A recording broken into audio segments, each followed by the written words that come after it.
Hallelujah ਜੈ ਮਸੀਹ ਸਾਰੇ ਭੈਣ ਭਰਾਵਾਂ ਨੂੰ ਪ੍ਰਭੂ ਤੁਹਾਨੂੰ ਬਰਕਤ ਦੇਵੇ Hallelujah. God bless you all, the brothers and sisters. May God bless you mightily.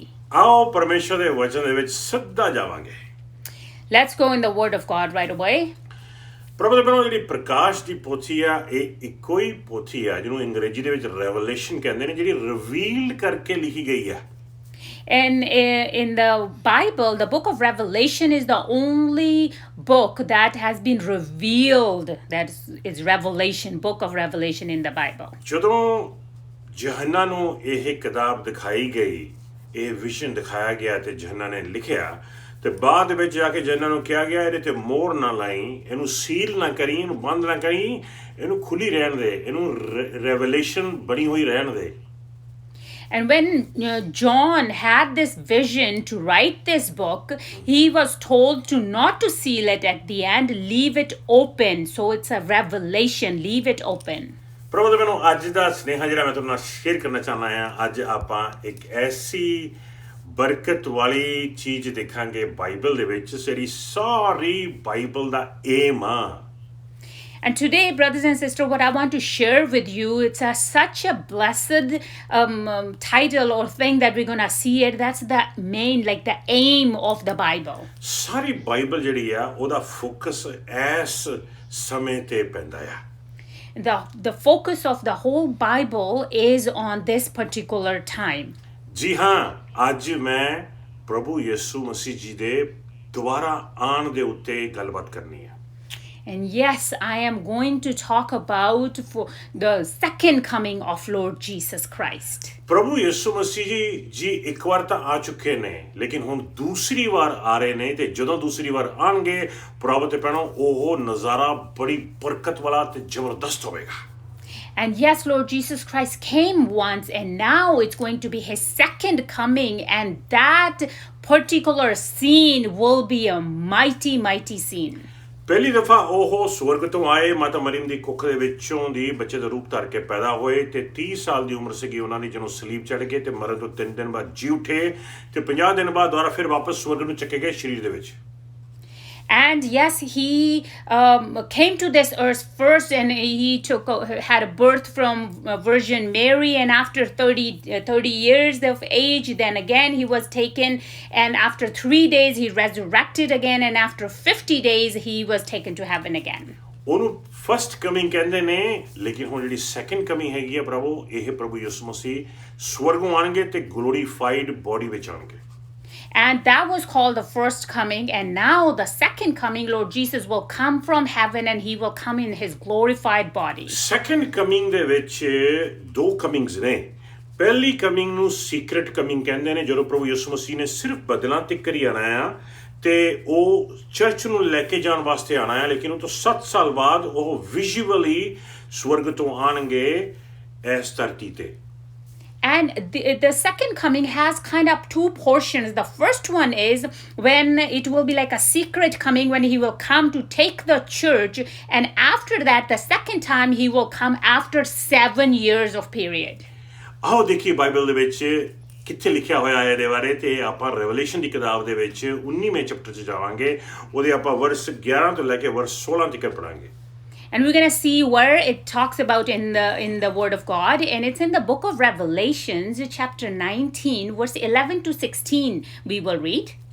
ਜਲਾਲ ਦੇ ਵਿੱਚ ਪ੍ਰਭੂ ਯਿਸੂ ਮਸੀਹ ਦਾ ਦੂਸਰੀ ਵਾਰ ਆਣਾ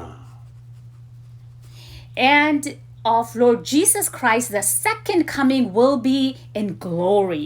ਆਓ ਦੇਖੀਏ Let's see it. Revelation 19, 11 to 16 ਜੀ ਹਾਂ ਇਸ ਦੇ ਪਿੱਛੋਂ ਮੈਂ ਸਵਰਗ ਨੂੰ ਖੁੱਲਿਆ ਅਤੇ ਉੱਥੇ ਇੱਕ ਚਿੱਟੇ ਘੋੜੇ ਨੂੰ ਉਸ ਦੇ ਸਵਾਰ ਸਮੇਤ ਉਸ ਦੇ ਬੈਠਾ ਦੇਖਿਆ ਉਸ ਸਵਾਰ ਦਾ ਨਾਮ ਵਿਸ਼ਵਾਸਯੋਗ ਅਤੇ ਸੱਚਾ ਸੀ ਕਿਉਂਕਿ ਉਸ ਦਾ ਨਿਆਂ ਅਤੇ ਜੰਗ ਲੜਨਾ ਸੱਚਾਈ ਤੇ ਆਧਾਰਿਤ ਸੀ ਉਸ ਦੀਆਂ ਅੱਖਾਂ ਦੀ ਚਮਕ ਅੱਗ ਦੀਆਂ ਤੇਜ਼ ਲਾਟਾਂ ਵਰਗੀ ਸੀ ਅਤੇ ਉਸ ਦੇ ਸਿਰ ਤੇ ਬਹੁਤ ਸਾਰੇ ਤਾਜ ਸਨ ਉਸ ਉੱਤੇ ਇੱਕ ਨਾਮ ਵੀ ਲਿਖਿਆ ਹੋਇਆ ਸੀ ਜਿਸ ਨੂੰ ਉਸ ਤੋਂ ਬਿਨਾਂ ਹੋਰ ਕੋਈ ਨਹੀਂ ਜਾਣਦਾ ਸੀ ਉਸ ਨੇ ਲਹੂ ਦੇ ਵਿੱਚ ਭਿੱਜੇ ਹੋਏ ਕੱਪੜੇ ਪਾਏ ਹੋਏ ਸਨ ਅਤੇ ਉਸ ਦਾ ਨਾਂ ਪਰਮੇਸ਼ਰ ਦਾ ਸ਼ਬਦ ਸੀ ਉਸ ਦੇ ਪਿੱਛੋਂ ਸਵਰਗ ਦੀਆਂ ਫੌਜਾਂ ਆ ਰਹੀਆਂ ਸਨ ਜਿਨ੍ਹਾਂ ਨੇ ਚਿੱਟੀ ਅਤੇ ਸ਼ੁੱਧ ਮਲਮਲ ਦੇ ਕੱਪੜੇ ਪਾਏ ਹੋਏ ਸਨ ਸਭ ਘੋੜਿਆਂ ਤੇ ਸਵਾਰ ਸਨ ਉਸ ਦੇ ਮੂੰਹ ਵਿੱਚੋਂ ਇੱਕ ਤੇਜ਼ ਤਲਵਾਰ ਕੌਮਾਂ ਨੂੰ ਮਾਰਨ ਵਾਸਤੇ ਨਿਕਲ ਰਹੀ ਸੀ।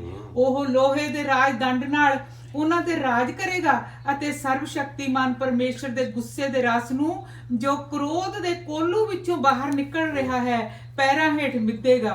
ਉਸ ਦੇ ਕੱਪੜਿਆਂ ਅਤੇ ਪੱਟਾਂ ਤੇ ਇਹ ਲਿਖਿਆ ਹੋਇਆ ਸੀ, ਰਾਜਿਆਂ ਦਾ ਰਾਜਾ ਅਤੇ ਪ੍ਰਭੂਆਂ ਦਾ ਪ੍ਰਭੂ। ਰਾਜਿਆਂ ਦਾ ਰਾਜਾ ਤੇ ਪ੍ਰਭੂਆਂ ਦਾ ਪ੍ਰਭੂ। King of kings and Lord of lords. ਪ੍ਰਭੂ ਤੇ ਭੈਣੋ, ਇਹ ਸੈਕੰਡ ਕਮਿੰਗ ਜਿਹੜੀ ਹੈ ਇੱਕ ਗ੍ਰੇਟ ਇਵੈਂਟ ਹੋਵੇਗੀ। And brothers and sisters, the second coming is going to be a great event. Titus ਦੀ ਕਿਤਾਬ ਦੇ ਵਿੱਚ ਉਹਦੇ ਦੂਸਰੇ ਚੈਪਟਰ ਦੇ ਵਿੱਚ ਟਾਈਟਸ ਬਿਆਨ ਕਰਦਾ ਹੈ ਕਿ ਜਦੋਂ ਉਹਨੇ ਵਿਜ਼ਨ ਦੇ ਵਿੱਚ ਦੇਖਿਆ ਸੀਗਾ ਪ੍ਰਭੂ ਯਿਸੂ ਮਸੀਹ ਨੂੰ ਸੈਕੰਡ ਕਮਿੰਗ ਦੇ ਵਿੱਚ ਆਉਂਦੇ ਹੋਏ, ਤੇ ਉਹਨੇ ਦੱਸਿਆ ਕਿ ਇਹ ਗਲੋਰੀਅਸ ਹੋਵੇਗਾ, ਜਲਾਲ ਨਾਲ ਭਰੀ ਹੋਈ ਸੈਕੰਡ ਕਮਿੰਗ ਹੋਵੇਗੀ। And in the book of Titus, when he's explaining, when he saw a vision, when Lord Jesus will be coming again, that it will be such a glorious sight when he will be coming again. First coming ਦੇ ਵਿੱਚ ਜਦੋਂ ਪ੍ਰਭੂ ਯਿਸੂ ਮਸੀਹ ਜੀ ਪੈਦਾ ਹੋਏ ਸੀਗੇ, ਬੜੇ ਹੀ ਹੰਬਲ ਤਰੀਕੇ ਨਾਲ ਪੈਦਾ ਹੋਏ ਸੀਗੇ, ਬੜੇ ਹੀ ਆਰਾਮ ਦੇ ਨਾਲ ਪੈਦਾ ਹੋਏ ਸੀਗੇ। ਲੇਕਿਨ ਜਦੋਂ ਹੁਣ ਸੈਕੰਡ ਕਮਿੰਗ ਦੇ ਵਿੱਚ ਪ੍ਰਭੂ ਤੇ ਭੈਣੋ ਪ੍ਰਭੂ ਯਿਸੂ ਆਉਂਦੇ ਨੇ, ਸਾਰੀ ਦੁਨੀਆ ਨੂੰ ਪਤਾ ਚੱਲ ਜਾਵੇਗਾ ਉਹਨਾਂ ਦੇ ਆਉਣ ਦਾ। And at the first coming, when Lord Jesus came to this earth as a little baby, it was such a humble first coming, humble coming. He was secretly just born there. But in the second coming, when he will come, it will be such a glorious way, and the whole world will know that Jesus is coming. ਆਓ ਦੇਖੀਏ Titus chapter 2 verse 11 to 13 ਪੜਾਂਗੇ, ਜਿਹਦੇ ਵਿੱਚ Titus ਬਿਆਨ ਕਰ ਰਿਹਾ ਕਿ ਜਦੋਂ ਉਹਨੇ ਸੈਕੰਡ ਕਮਿੰਗ ਦੇ ਵਿੱਚ ਪ੍ਰਭੂ ਯਿਸੂ ਮਸੀਹ ਨੂੰ ਦੇਖਿਆ, ਉਹ ਕਿੰਨੀ ਮਹਾਨ ਤੇ ਕਿੰਨੀ ਗਲੋਰੀਅਸ ਕਮਿੰਗ ਸੀਗੀ। And now let's see in the book of Titus chapter 2 verse 11 to 13 that when he saw Lord Jesus coming, how glorious vision was that. ਜੀ ਟਾਈਟਸ ਚੈਪਟਰ 2 11 to 13। ਜੀ ਹਾਂ, ਪਰਮੇਸ਼ਰ ਦੀ ਕਿਰਪਾ ਸਭ ਮਨੁੱਖ ਜਾਤੀ ਦੀ ਮੁਕਤੀ ਲਈ ਪ੍ਰਗਟ ਹੋਈ ਹੈ। ਇਹ ਸਾਨੂੰ ਸਿਖਾਉਂਦੀ ਹੈ ਕਿ ਅਸੀਂ ਸਭ ਅਧਰਮ ਤੇ ਸੰਸਾਰਕ ਇਛਾਵਾਂ ਨੂੰ ਇਸੇ ਜੀਵਨ ਵਿੱਚ ਇਸੇ ਘੜੀ ਤਿਆਗ ਦਈਏ ਅਤੇ ਸੰਜਮੀ ਭਲਾ ਅਤੇ ਪਵਿੱਤਰ ਜੀਵਨ ਗੁਜ਼ਾਰੀਏ, ਜਦੋਂ ਕਿ ਅਸੀਂ ਉਸ ਮੁਬਾਰਕ ਉਮੀਦ ਦੇ ਪੂਰੇ ਹੋਣ ਦੀ ਉਡੀਕ ਵਿੱਚ ਹਾਂ। ਉਸ ਸਮੇਂ ਸਾਡੇ ਮਹਾਨ ਪਰਮੇਸ਼ਰ ਅਤੇ ਮੁਕਤੀਦਾਤਾ ਯਿਸੂ ਮਸੀਹ ਦੀ ਮਹਿਮਾ ਇੱਕ ਵਾਰੀ ਫਿਰ ਪ੍ਰਗਟ ਹੋਵੇਗੀ। ਜ਼ਬਰਦਸਤ ਪ੍ਰਭੂ ਯਿਸੂ ਮਸੀਹ ਜੀ ਦੀ ਮਹਿਮਾ ਫਿਰ ਪ੍ਰਗਟ ਹੋਵੇਗੀ ਸੈਕੰਡ ਕਮਿੰਗ ਤੇ। ਪ੍ਰਭੂ ਦੇ ਬਿਨਾਂ ਟਾਈਮ ਬਹੁਤ ਹੀ ਨਜ਼ਦੀਕ ਆ ਤੇ ਪ੍ਰਭੂ ਯਿਸੂ ਮਸੀਹ ਆਉਣ ਵਾਲੇ ਨੇ। And brothers and sisters, the time is very near. The Lord Jesus is about to come, and Titus talks about the appearance of his glory, how Jesus Christ will be coming again.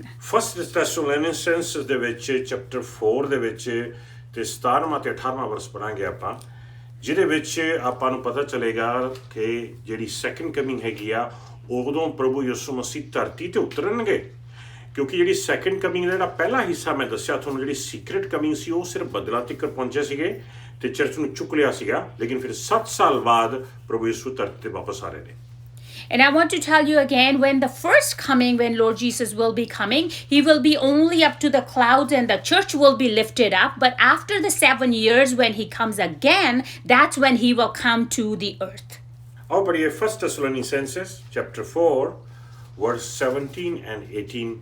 ਦੇਖਾਂਗੇ Bible ਦੇ ਵਿੱਚ ਕੀ ਲਿਖਿਆ ਹੈਗਾ ਇਹਦੇ ਬਾਰੇ। Amen. ਜੀ ਹਾਂ, ਫਿਰ ਅਸੀਂ ਵੀ ਉਹਨਾਂ ਦੇ ਨਾਲ ਬੱਦਲਾਂ ਤੇ ਹਵਾ ਵਿੱਚ ਪ੍ਰਭੂ ਦੇ ਸਵਾਗਤ ਲਈ ਚੁੱਕ ਲੈ ਜਾਵਾਂਗੇ। ਇਸ ਤਰ੍ਹਾਂ ਅਸੀਂ ਹਮੇਸ਼ਾ ਤੱਕ ਪ੍ਰਭੂ ਦੀ ਸੰਗਤ ਵਿੱਚ ਰਹਾਂਗੇ।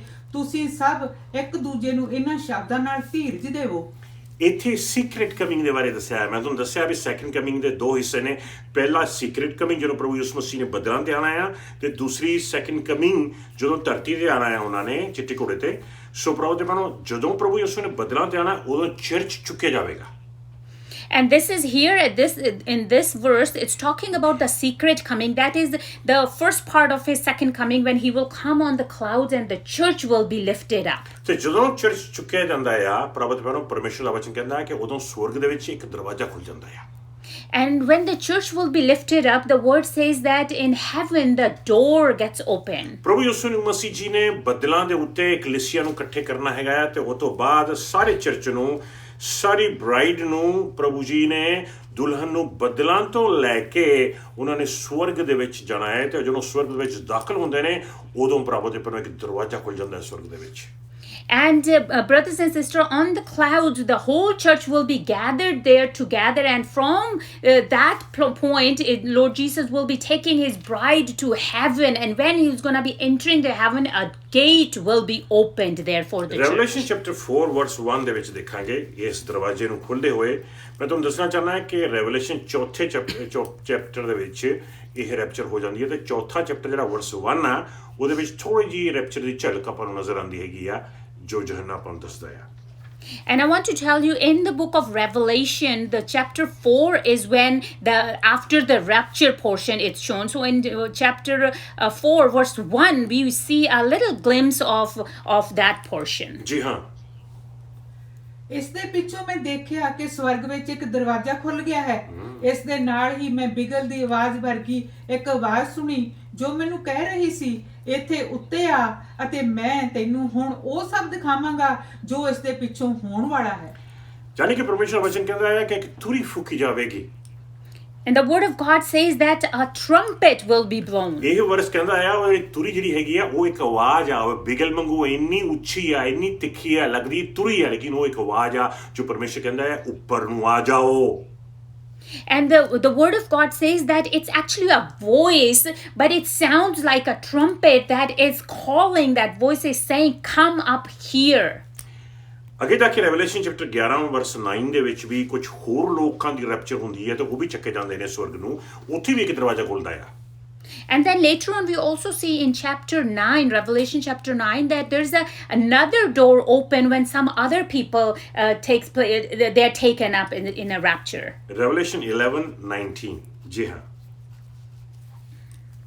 ਤਦ ਸਵਰਗ ਵਿੱਚ ਪਰਮੇਸ਼ਰ ਦਾ ਮੰਦਿਰ ਖੋਲਿਆ ਗਿਆ ਤਾਂ ਉੱਥੇ ਨੇਮ ਵਾਲਾ ਪਵਿੱਤਰ ਸੰਦੂਕ ਦਿਖਾਈ ਦਿੱਤਾ ਉਸ ਸਮੇਂ ਬਿਜਲੀਆਂ ਸ਼ੋਰ ਸ਼ਰਾਬਾ ਗਰਜਣਾ ਭੁਚਾਲ ਆਏ ਅਤੇ ਨਾਲ ਹੀ ਵੱਡੇ ਵੱਡੇ ਗੜੇ ਵੀ ਪੈਣ ਲੱਗੇ ਹੁਣ ਦੇਖੋ ਇਹ ਦਰਵਾਜ਼ਾ ਖੁੱਲਿਆ ਸੀਗਾ ਸਵਰਗ ਦੇ ਵਿੱਚ ਲੇਕਿਨ ਹੁਣ ਸਵਰਗ ਦੇ ਇੱਕ ਮੰਦਿਰ ਖੁੱਲ ਗਿਆ ਯਾਨੀ ਕਿ ਮੰਦਿਰ ਦਾ ਵੀ ਇੱਕ ਦਰਵਾਜ਼ਾ ਖੁੱਲ ਗਿਆ ਤੇ ਉੱਥੇ ਨਜ਼ਰ ਆ ਰਿਹਾ ਸੋ ਜਦੋਂ ਵੀ ਕੋਈ ਇਦਾਂ ਦੀ ਚੀਜ਼ ਹੁੰਦੀ ਹੈ ਜੇ ਕਿਸੇ ਨੇ ਸਵਰਗ ਵਿੱਚ ਜਾਣਾ ਹੁੰਦਾ ਆ ਦਰਵਾਜ਼ੇ ਖੁੱਲਦੇ ਨੇ ਪਹਿਲਾਂ ਸਵਰਗ ਦਾ ਦਰਵਾਜ਼ਾ ਖੁੱਲਿਆ ਵਾ ਮੰਦਿਰ ਦਾ ਦਰਵਾਜ਼ਾ ਖੁੱਲਿਆ ਤਾਂ ਕਿ ਲੋਕ ਉੱਪਰ ਨੂੰ ਜਾ ਸਕਣ ਉਸੇ ਤਰ੍ਹਾਂ ਜਦੋਂ ਸਵਰਗ 'ਚੋਂ ਕੋਈ ਚੀਜ਼ ਨਿਕਲ ਕੇ ਧਰਤੀ ਤੇ ਆਉਂਦੀ ਆ ਉਦੋਂ ਵੀ ਦਰਵਾਜ਼ਾ ਖੁੱਲਦਾ ਆ And the word of God talks lots about a door in heaven. Whenever somebody goes up in heaven, there's a door or a gate opening. Or whenever somebody's coming down, there's a gate opening. And in this verse as well, it talks about the gate is being opened, and then there's a temple, that the temple gate is open. ਤੁਹਾਨੂੰ ਯਾਦ ਹੋਏਗਾ ਜਦੋਂ ਪ੍ਰਭੂ ਯਿਸੂ ਮਸੀਹ ਜੀ ਨੇ ਪਾਣੀ ਦਾ ਬਪਤਿਸਮਾ ਲਿਆ ਸੀਗਾ ਤਾਂ ਬਚਨ ਆਖਦਾ ਕਿ ਜਦੋਂ ਪ੍ਰਭੂ ਯਿਸੂ ਮਸੀਹ ਪਾਣੀ ਦੇ ਬਪਤਿਸਮਾ ਲੈ ਕੇ ਬਾਹਰ ਆਏ ਸੀਗੇ ਸਵਰਗ ਖੁੱਲ ਗਿਆ ਸੀ ਤੇ ਪਵਿੱਤਰ ਆਤਮਾ ਉਹਨਾਂ ਦੇ ਉੱਤੇ ਘੁੱਗੀ ਦੇ ਮੁਤਾਬਿਕ ਉਤਰਿਆ ਸੀ And you remember probably when Lord Jesus took the water baptism, and at that time the heavens were open and the Holy Spirit in the form of a dove came over Lord Jesus. So ਦੇਖਿਆ ਜਦੋਂ ਪਵਿੱਤਰ ਆਤਮਾ ਸਵਰਗੋਂ ਆਇਆ ਉਦੋਂ ਵੀ ਸਵਰਗ ਦਾ ਦਰਵਾਜ਼ਾ ਖੁੱਲਿਆ ਆਉਣ ਵਾਸਤੇ ਵੀ ਦਰਵਾਜ਼ੇ ਖੁੱਲਦੇ ਨੇ ਜਾਣ ਵਾਸਤੇ ਵੀ ਦਰਵਾਜ਼ੇ ਖੁੱਲਦੇ ਨੇ And at that time too, the door of heaven was open. So the coming down, the doors get open, and going up, the gates and the doors get open of heaven. ਆਓ ਆਪਾਂ ਪਰਮੇਸ਼ਰ ਦਾ ਵਚਨ ਮਤੀ chapter 24 ਵਰਸ 30 ਦੇ ਵਿੱਚ ਦੇਖੀਏ ਜਿੱਥੇ ਖੁਦ ਪ੍ਰਭੂ ਯਿਸੂ ਮਸੀਹ ਜੀ ਨੇ ਇਸ ਚੀਜ਼ ਦੇ ਉੱਤੇ ਚਾਨਣਾ ਪਾਇਆ ਸੀਗਾ And we're going to see the book of Matthew chapter 24 verse 30th that Lord Jesus himself talk about this there. Let's read it. Matthew chapter 24 verse 30 ਜੀ ਹਾਂ ਫਿਰ ਮਨੁੱਖ ਦੇ ਪੁੱਤਰ ਦਾ ਨਿਸ਼ਾਨ ਪ੍ਰਗਟ ਹੋਵੇਗਾ ਉਸ ਸਮੇਂ ਧਰਤੀ ਦੀਆਂ ਸਭ ਕੌਮਾਂ ਆਪਣੀ ਛਾਤੀ ਪਿੱਟਣਗੀਆਂ ਅਤੇ ਇਸ ਦੇ ਪਿੱਛੋਂ ਉਹ ਮਨੁੱਖ ਦੇ ਪੁੱਤਰ ਨੂੰ ਵੱਡੀ ਸ਼ਕਤੀ ਅਤੇ ਮਹਿਮਾ ਨਾਲ ਬੱਦਲਾਂ ਉੱਤੇ ਆਉਂਦਾ ਦੇਖਣਗੀਆਂ ਵਾਓ ਆਮੇਨ ਮਹਿਮਾ ਦੇ ਨਾਲ ਬੱਦਲਾਂ ਦੇ ਉੱਤੇ ਆਂਦਾ ਦੇਖਣਗੀਆਂ And the Son of Man will be coming on the clouds of heaven with power and great glory. ਪ੍ਰਭੂ ਦੇ ਭੈਣੋ ਹੁਣ ਇਹ ਸੈਕੰਡ ਕਮਿੰਗ ਦੇ ਵਿੱਚ ਜਦੋਂ ਦੂਸਰੀ ਵਾਰ ਪ੍ਰਭੂ ਯਿਸੂ ਮਸੀਹ ਆ ਰਹੇ ਨੇ ਇਹਦਾ ਕੀ ਮਕਸਦ ਆ ਤੁਸੀਂ ਪੁੱਛ ਸਕਦੇ ਹੈਗੇ ਹੋ ਤੇ ਮੈਂ ਤੁਹਾਨੂੰ ਦੱਸਣਾ ਚਾਹਣਾ ਇਹਦੇ ਦੋ ਮਕਸਦ ਨੇ ਖਾਸ And now when the second coming, Lord Jesus is coming, you might ask, what is the purpose of it? So we're going to talk about the purpose. Why will he be coming? There are two purposes. ਜਦੋਂ ਪ੍ਰਭੂ ਯਿਸੂ ਪਹਿਲੀ ਦਫਾ ਆਏ ਸੀਗੇ ਪ੍ਰਭੂ ਦੇ ਪੈਰੋਂ, ਉਦੋਂ ਵੀ ਕਹਿ ਲਓ ਤੁਸੀਂ ਦੋ ਮਕਸਦ ਸੀਗੇ ਪ੍ਰਭੂ ਯਿਸੂ ਮਸੀਹ ਦੇ ਆਉਣ ਦੇ ਧਰਤੀ ਤੇ। ਪਹਿਲਾ ਮਕਸਦ ਤਾਂ ਇਹ ਸੀਗਾ ਪ੍ਰਭੂ ਦੇ ਪੈਰੋਂ ਕਿ ਪ੍ਰਭੂ ਯਿਸੂ ਮਸੀਹ ਜੀ ਨੇ ਆਪਣੇ ਪਾਪ ਤੇ ਆਪਣੀ ਬਿਮਾਰੀਆਂ ਚੁੱਕ ਲੈਣੀਆਂ ਸੀਗੀਆਂ, ਮੁਕਤੀਦਾਤਾ ਬਣ ਕੇ ਆਏ। ਤੇ ਦੂਸਰਾ ਮਕਸਦ ਆ ਸੀਗਾ ਕਿ ਮੌਤ ਨੂੰ ਤੇ ਪਾਪ ਨੂੰ ਤੇ ਸ਼ੈਤਾਨ ਨੂੰ ਡਿਸਟਰੋਏ ਕਰਨ ਵਾਸਤੇ ਆਏ ਸੀਗੇ ਲੀਗਲੀ ਤੌਰ ਤੇ। And the first time when he came also, there were two reasons, that two purposes when he came. He came first to get rid of our sin and then our sicknesses. And the second time, in the second also, he came to get rid of the death, and he took over the power of Satan at that time. So those are the two reasons that he came at that time. ਹੁਣ ਜਦੋਂ second coming ਦੇ ਉੱਤੇ ਪ੍ਰਭੂ ਯਿਸੂ ਮਸੀਹ ਆ ਰਹੇ ਨੇ ਪ੍ਰਭੂ ਦੇ ਪੈਰੋਂ, ਉਸ ਸਮੇਂ ਪ੍ਰਭੂ ਯਿਸੂ ਮਸੀਹ ਪਨਿਸ਼ ਕਰਨਗੇ ਉਹਨਾਂ ਅਧਰਮੀਆਂ ਨੂੰ ਜਿਹੜੇ ਉਸ ਸਮੇਂ ਜਿਉਂਦੇ ਹੋਣਗੇ, ਉਹਨਾਂ ਨੂੰ ਪਨਿਸ਼ ਕੀਤਾ ਜਾਵੇਗਾ। And now the second time when Lord Jesus will come, he will come to punish those unrighteous people. ਲੇਕਿਨ ਜਿਹੜੇ ਵਿਸ਼ਵਾਸ ਕਰਨਗੇ ਪ੍ਰਭੂ ਯਿਸੂ ਮਸੀਹ ਦੇ ਵਿੱਚ, ਉਹਨਾਂ ਨੂੰ ਪਰਮੇਸ਼ਰ ਪ੍ਰਭੂ ਜੀ ਬਰਕਤ ਦੇਣਗੇ ਤੇ ਆਸ਼ੀਰਵਾਦ ਦੇਣਗੇ। But the people who will believe in Lord Jesus, he will come and bless them. ਯਾਦ ਰੱਖੋ ਪ੍ਰਭੂ ਦੇ ਪੈਰੋਂ ਕਿ 7 ਸਾਲ ਦੇ ਸਮੇਂ ਦੇ ਵਿੱਚ ਦੁਨੀਆ ਬਹੁਤ ਕਸ਼ਟ ਵਿੱਚੋਂ ਨਿਕਲ ਕੇ ਜਾਏਗੀ। And remember that those 7 years of tribulation, the world will go through a lot of troubles. 7 ਸਾਲ ਤੋਂ ਬਾਅਦ ਜਿਹੜੇ ਲੋਕ ਬਚਣਗੇ ਜਿਉਂਦੇ, ਉਹਨਾਂ ਲੋਕਾਂ ਦੇ ਵਿੱਚ ਜਿਹੜੇ ਅਧਰਮੀ ਲੋਕ ਹੋਣਗੇ ਉਹਨਾਂ ਨੂੰ ਦੰਡ ਦਿੱਤਾ ਜਾਵੇਗਾ, ਤੇ ਲੇਕਿਨ ਜਿਹੜੇ ਵਿਸ਼ਵਾਸ ਕਰ ਲੈਣਗੇ ਪ੍ਰਭੂ ਯਿਸੂ ਮਸੀਹ ਨੂੰ ਦੇਖ ਕੇ, ਉਹਦੇ ਵਿੱਚ ਭਰੋਸਾ ਕਰਨਗੇ, ਉਹਨਾਂ ਨੂੰ ਬਰਕਤ ਦਿੱਤੀ ਜਾਵੇਗੀ, ਤੇ ਤਾਂ ਕਿ ਉਹ ਮਿਲੇਨੀਅਮ ਵਿੱਚ ਦਾਖਲ ਹੋ ਜਾਣ, 1000 ਸਾਲ ਦੇ ਰਾਜ ਵਿੱਚ ਦਾਖਲ ਹੋ ਸਕਣ।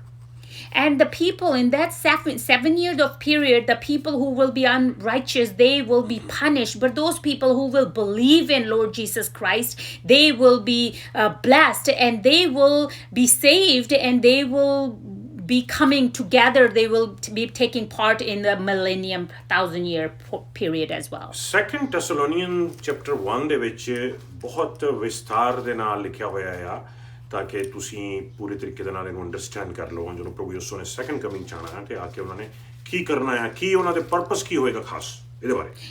And you can always read the Second Thessalonians, that it explains very clearly that in the second coming, what will be the purpose of Lord Jesus coming. ਪੜਾਂਗੇ ਆਪਾਂ Second Thessalonians chapter 1 verse 6 to 10। ਜੀ ਹਾਂ, ਪਰਮੇਸ਼ਰ ਆਪਣੇ ਨਿਆਂ ਸਦਕਾ ਤੁਹਾਡੇ ਦੁੱਖ ਦੇਣ ਵਾਲਿਆਂ ਨੂੰ ਦੁੱਖ ਦੇਵੇਗਾ, ਅਤੇ ਤੁਹਾਡੇ ਦੁੱਖਾਂ ਵਿੱਚ ਸਾਨੂੰ ਦੋਹਾਂ ਧਿਰਾਂ ਨੂੰ, ਤੁਹਾਨੂੰ ਅਤੇ ਸਾਨੂੰ ਰਾਹਤ ਦੇਵੇਗਾ। ਇਹ ਉਸ ਸਮੇਂ ਹੋਵੇਗਾ ਜਦੋਂ ਪ੍ਰਭੂ ਯਿਸੂ ਆਪਣੇ ਸ਼ਕਤੀਸ਼ਾਲੀ ਸਵਰਗਦੂਤਾਂ ਦੇ ਨਾਲ ਸਵਰਗ ਤੋਂ ਬਲਦੀ ਅੱਗ ਦੇ ਵਿਚਕਾਰ ਪ੍ਰਗਟ ਹੋਵੇਗਾ। ਤਦ ਉਹ ਉਹਨਾਂ ਨੂੰ ਸਜ਼ਾ ਦੇਵੇਗਾ ਜੋ ਪਰਮੇਸ਼ਰ ਨੂੰ ਨਹੀਂ ਜਾਣਦੇ, ਅਤੇ ਜੋ ਸਾਡੇ ਪ੍ਰਭੂ ਯਿਸੂ ਦੇ ਸ਼ੁਭ ਸਮਾਚਾਰ ਨੂੰ ਨਹੀਂ ਮੰਨਦੇ, ਉਹਨਾਂ ਦੀ ਸਜ਼ਾ ਇਹ ਹੋਵੇਗੀ, ਉਹ ਹਮੇਸ਼ਾ ਦੇ ਲਈ ਨਾਸ਼ ਕੀਤੇ ਜਾਣਗੇ ਅਤੇ ਪ੍ਰਭੂ ਦੀ ਹਜ਼ੂਰੀ ਅਤੇ ਉਸ ਦੀ ਮਹਿਮਾ ਤੋਂ ਦੂਰ ਕੀਤੇ ਜਾਣਗੇ। ਇਹ ਸਭ ਉਸ ਦਿਨ ਹੋਵੇਗਾ ਜਿਸ ਦਿਨ ਉਹ ਆਪਣੇ ਪਵਿੱਤਰ ਲੋਕਾਂ ਤੋਂ ਮਹਿਮਾ ਪ੍ਰਾਪਤ ਕਰਨ ਅਤੇ ਉਹਨਾਂ ਵਿੱਚ ਜਿਨ੍ਹਾਂ ਸਭ ਨੇ ਉਸ ਤੇ ਵਿਸ਼ਵਾਸ ਕੀਤਾ ਹੈ ਆਦਰ ਪ੍ਰਾਪਤ ਕਰਨ ਆਵੇਗਾ। ਸੋ ਜਿਨ੍ਹਾਂ ਨੇ ਵਿਸ਼ਵਾਸ ਕੀਤਾ ਆ ਉਹਨਾਂ ਨੂੰ ਆਦਰ ਦਿੱਤਾ ਜਾਵੇਗਾ, ਜਿਨ੍ਹਾਂ ਨੇ ਵਿਸ਼ਵਾਸ ਨਹੀਂ ਕੀਤਾ, ਵਿਸ਼ਵਾਸ ਘਾਟ ਕੀਤਾ ਆ, ਉਹਨਾਂ ਨੂੰ ਦੰਡ ਦਿੱਤਾ ਜਾਵੇਗਾ। ਇਹ ਉਹ ਗੱਲ ਹੋ ਰਹੀ ਹੈ ਉਹਨਾਂ ਲੋਕਾਂ ਦੀ ਜਿਹੜੇ ਧਰਤੀ ਤੇ 7 ਸਾਲ ਵਿੱਚੋਂ ਦੀ ਮੁਸ਼ਕਲਾਂ ਵਿੱਚੋਂ ਦੀ ਹੋ ਕੇ ਗੁਜ਼ਰਨਗੇ। And those people who will believe in Lord Jesus, they will be given the blessings. But those people who will be unrighteous, who won't believe in Lord Jesus, they will be punished. And they're talking about those 7 years of tribulation. ਜੂਦਾ ਦੀ ਕਿਤਾਬ ਦੇ ਵਿੱਚ ਉਹਦੇ ਪਹਿਲੇ chapter ਦੇ 14ਵੇਂ ਤੇ 15ਵੇਂ ਵਰਸ ਦੇ ਵਿੱਚ ਆਪਾਂ ਪੜਾਂਗੇ, ਜਿਹਦੇ ਵਿੱਚ ਥੋੜਾ ਜਿਹਾ ਹੋਰ ਬਿਆਨ ਕੀਤਾ ਹੋਇਆ ਆ, ਖੁੱਲ੍ਹ ਕੇ ਤੇ ਇੱਕ ਬੜੀ ਜ਼ਬਰਦਸਤ ਗੱਲ ਕਹੀ ਹੋਈ ਆ, ਆਪਾਂ ਦੇਖਾਂਗੇ ਇਹਨੂੰ।